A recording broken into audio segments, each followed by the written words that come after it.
चला तर नातखोळा रेसिपीमध्ये आपल्या सर्वांचं पुन्हा एकदा स्वागत आहे। आज आपण असं एकदम पौष्टिक असं मुलांच्या टिफिनसाठी बनवणार आहे, जेणे की मुलं आपलं खात नाहीत कडधान्य, त्यामुळे हे पण आता खूप आवडीने खातील अशा प्रकारे केलं तर। इथे मी मूग भिजत ठेवलं होतं रात्री, हिरवे मूग, आणि थोडीशी चवळी पण भिजत ठेवली होती। आता आपण मूग आणि चवळी, त्याच्याबरोबर इथे मी हिरव्या मिरच्या, लसणाच्या पाकळ्या आणि आल्याचे 2 तुकडे, त्याचबरोबर मीठ, जिरे हे घालून आपण मिक्सर करून घ्यायचे बारीक। हे पहा अशा प्रकारे एकदम बारीक वाटण करून घ्यायचे। आता याचं आपण काढून घेतले प्लेटमध्ये। वर मी थोडीशी कोथिंबीर नाही, मेथी चिरून ठेवली। कोथिंबीरच्या ऐवजी मी मेथी घेतली तिथं। इथे मी धना पावडर घेतले थोडंसं, आणि त्याचबरोबर इथे तांदळाचं पीठ 2 चमचे घेतलेत।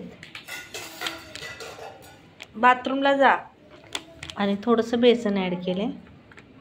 अरे जरा जाऊन ये, परत पोट दुखतंय। आपण इथे मीठ घ्यायचे आणि याला एकजीव करून घ्यायचं व्यवस्थित। आणि याचे आपल्याला छोटे छोटेसे असे मुलांच्या टिफिनसाठी स्नॅक्स म्हणून टिक्की तयार करायचे। हे पहा मी असं मळून घेतले, एकजीव करून घेतले आपलं। याचे गोळे तयार करायचे छोटे छोटेसे, आकार तुम्हाला कसा पाहिजे तसा देऊ शकता। हे पहा मी असं छोटेसे गोळे तयार करून ठेवलेत। आपल्या टिक्कीचा आकार दिलाय मी। आता आपण याला तीळ लावून घेतले मी वरती थोडेसे। याला जास्त तेलामध्ये नाही फ्राय करायचं आहे, फक्त थोडंसं तेल घ्यायचं आहे, जास्त नाही। आपण मच्छी वगैरे फ्राय करतो त्याच प्रकारे।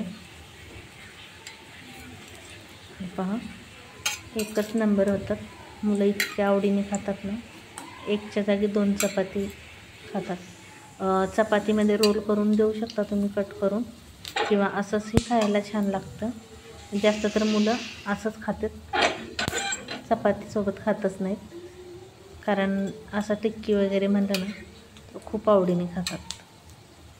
मग याच्यामुळं कसं मुलांना कडधान्य खाल्ल्या जातात, आणि मेन म्हणजे आवडीने खातात ते, त्यामुळे अशा प्रकारे करून देत जा, मुलं भरपूर खातील। तुम्हाला जर माझी रेसिपी आवडत असेल तर लाईक करायला विसरू नका, सबस्क्राईब करायला विसरू नका, जास्तीत जास्त शेअर करा। मला कमेंट करून सांगा कशी वाटली तुम्हाला माझी रेसिपी, आणि तुम्ही कुठून पाहताय हेही मला कमेंटमध्ये सांगा। हे पहा आपले टिक्की रेडी झाले आहेत, एकदम क्रिस्पी, टेस्टी आणि हेल्दी। आपले हिरवे मुगाचे टिक्की रेडी आहेत खायला, पाहू शकता तुम्ही। एकच नंबर आहे दिसायलाही, आणि कुरकुरीत पण भरपूर झाले।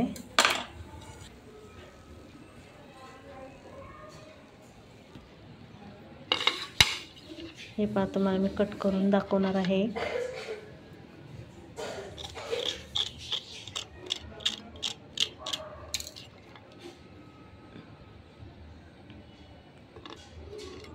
एकदम कुरकुरीत आणि टेस्टला तर एकच नंबर बनवण्याची टेस्ट आहे।